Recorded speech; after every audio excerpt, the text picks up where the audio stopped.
Tapi alat ini juga terkadang dipakai untuk pengambilan.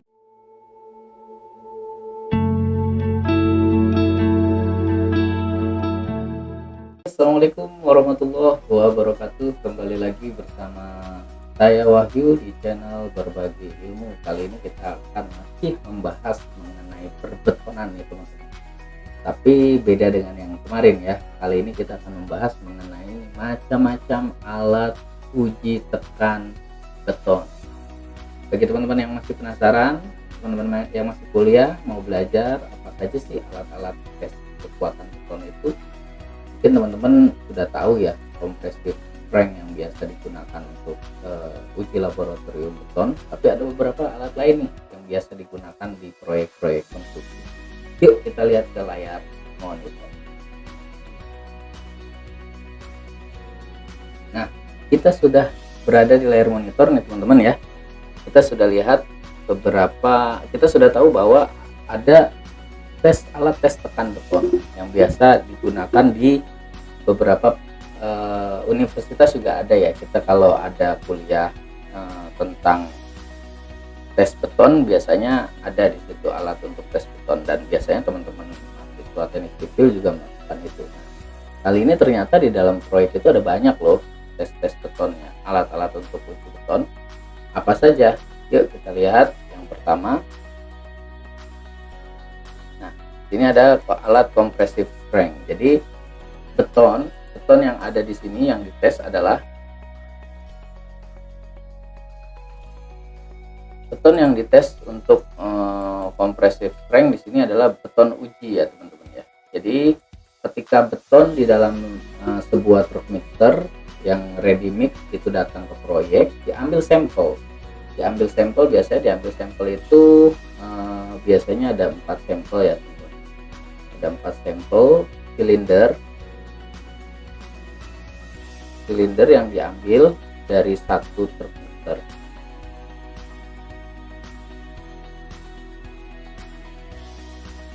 Bentuk silinder seperti ini nih teman-teman. Nah, ada 4. Jadi alat benda uji ini nantinya setelah umur 28 hari akan dites kekuatannya oleh alat ini. Akan dites sehingga akan diketahui apakah mutu beton itu tetap pada rencana atau ada terjadi penurunan quality dari kekuatan beton itu. Nah, ini biasa di mahasiswa teknik sipil ini sudah sering nih lihat alat ini ya teman-teman ya. Biasanya di laboratoriumnya juga ada gitu. Nah, akan tetapi di proyek itu ada beberapa lagi nih yang lain. Kemudian yang kedua yaitu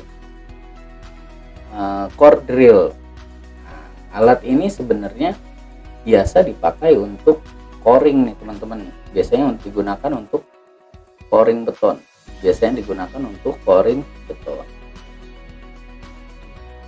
Biasanya di proyek yang sering menggunakan alat ini adalah tim MEP nih.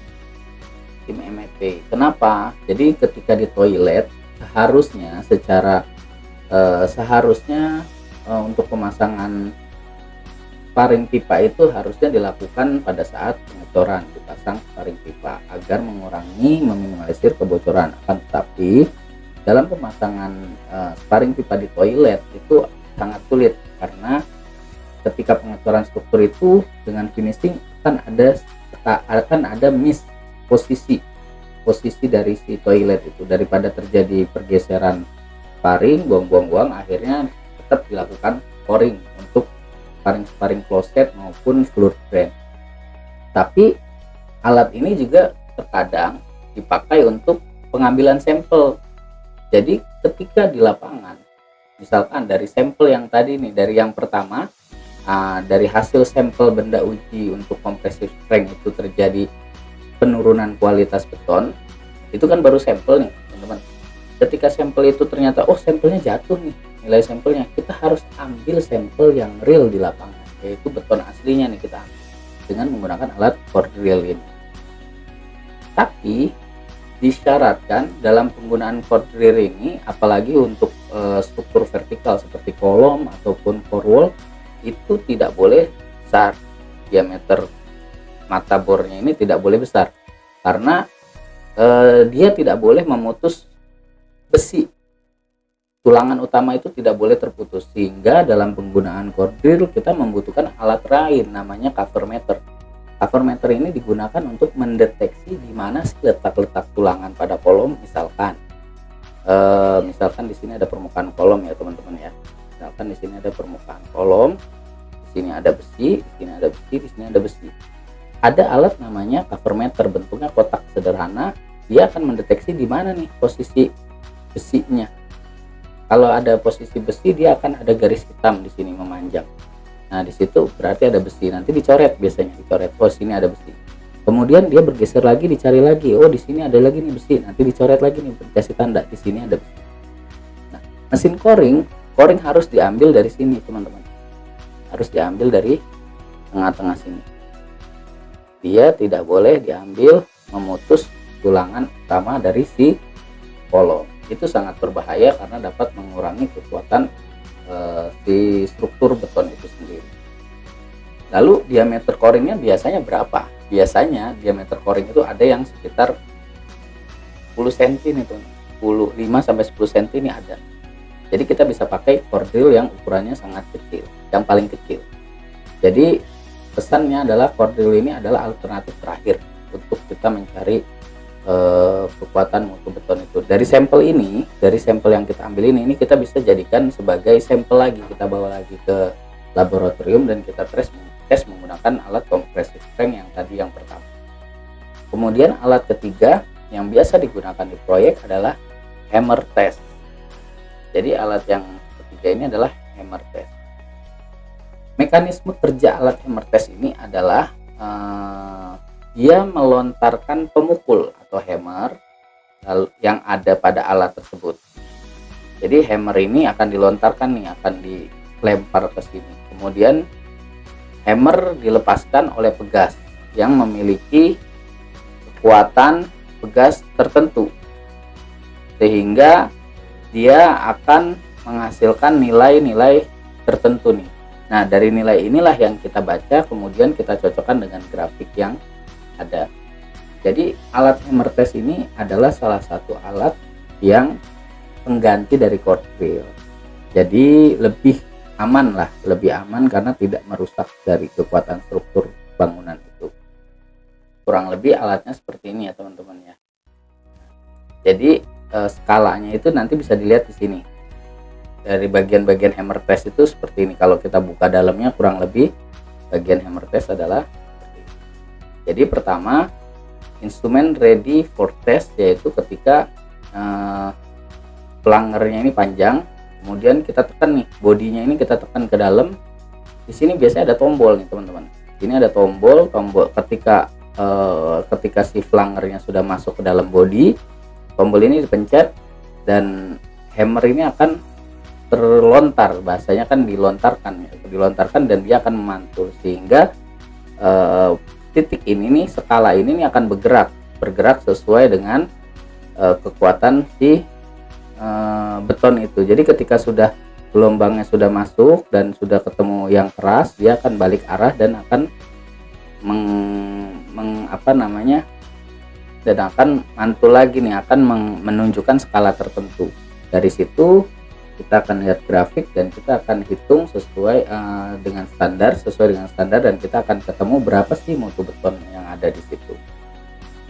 Kemudian yang terakhir yaitu NDT UPV atau non destructive test ultrasonic pulse velocity.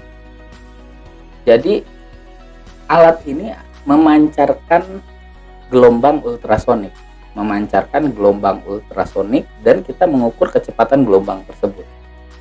Semakin cepat gelombang tersebut, maka mutu beton tersebut dianggap sangat bagus atau paling bagus.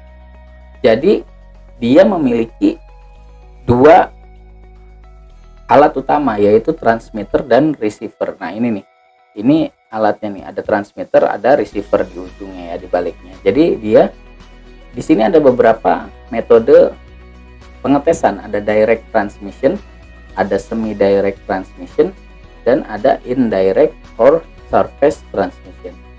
Direct transmission adalah penempatan transmisi dan receivernya ini berlawanan arah nih langsung, jadi ujung ketemu ujung.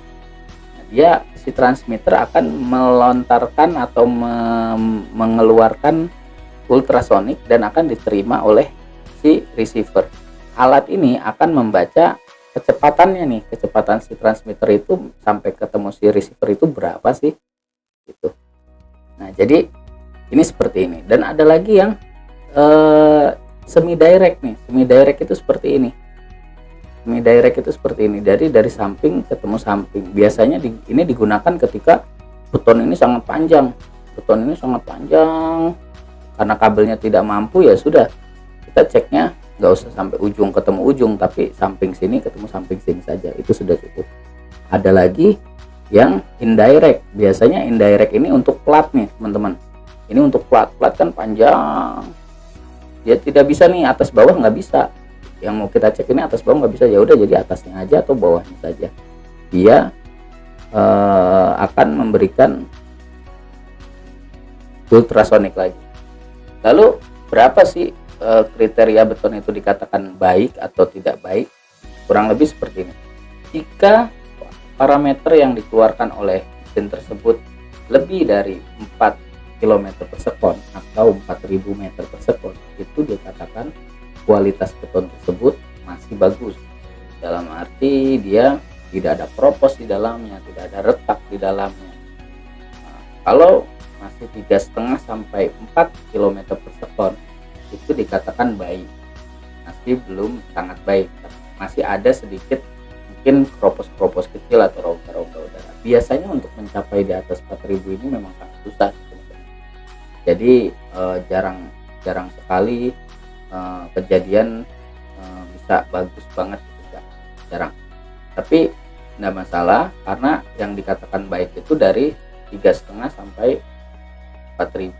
Kalau sudah di bawah, berarti ini masih sudah perlu tindakan lebih lanjut. Bisa jadi perkuatan beton, bisa jadi tambahkan jacketing, atau ada beberapa bahan-bahan tertentu, serat fiber yang bisa menambah kekuatan struktur beton itu sendiri.